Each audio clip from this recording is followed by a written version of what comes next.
আমার স্বামী একটা চীনে হাঁস কিনে নিয়ে আসছে। তো বলছিল বাজার থেকে ড্রেসিং করে আনবে। আমি বলছি ড্রেসিং করতে হবে না, এটা আমি নিজেই পরিষ্কার করব। তো হাঁসটারে বড় গামলার মধ্যে নিয়ে নিছি। এখন এটার মধ্যে গরম পানি দিয়ে দিছি, দিয়ে ওই উল্টায় পাল্টায় নিব আর কি। এটা উল্টায় দিছি। এখন এটা হাত দিয়ে লোমগুলো তুললে উঠে যাবে আর কি। আমি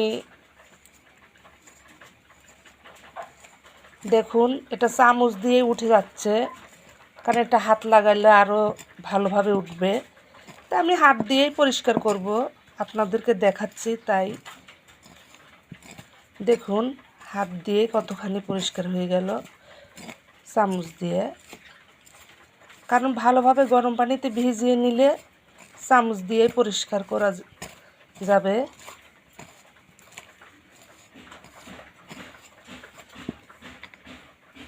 ও পাশে পরিষ্কার হয়ে গেছে, এখন এ পাশে করব আর কি।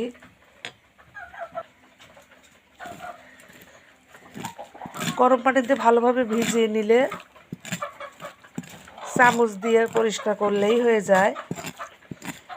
গরম, এই জন্য আমি চামচ দিয়ে করে নিচ্ছি।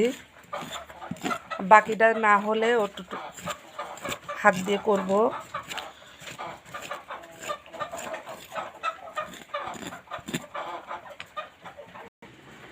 পানিগুলো নোংরা হয়ে গেছে, পানি এটা ফেলে দিয়ে আবার নতুন পানি নিব।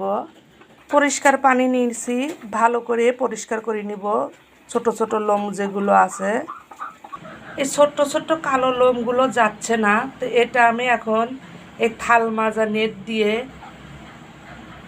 ঘষা দেব, উঠে যাবে।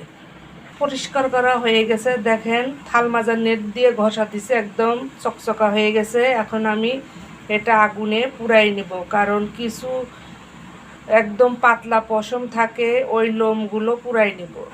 পুড়াই নেওয়া হয়ে গেছে, এখন কেটে নেব। হয়ে গেল হাঁস পরিষ্কার করা। আমাদের মতো গরিব মানুষরা এভাবে হাঁস পরিষ্কার করি আমরা। 100টা টাকা বেঁচে গেল, বাজারে করলে 100টা টাকা চলে যেত।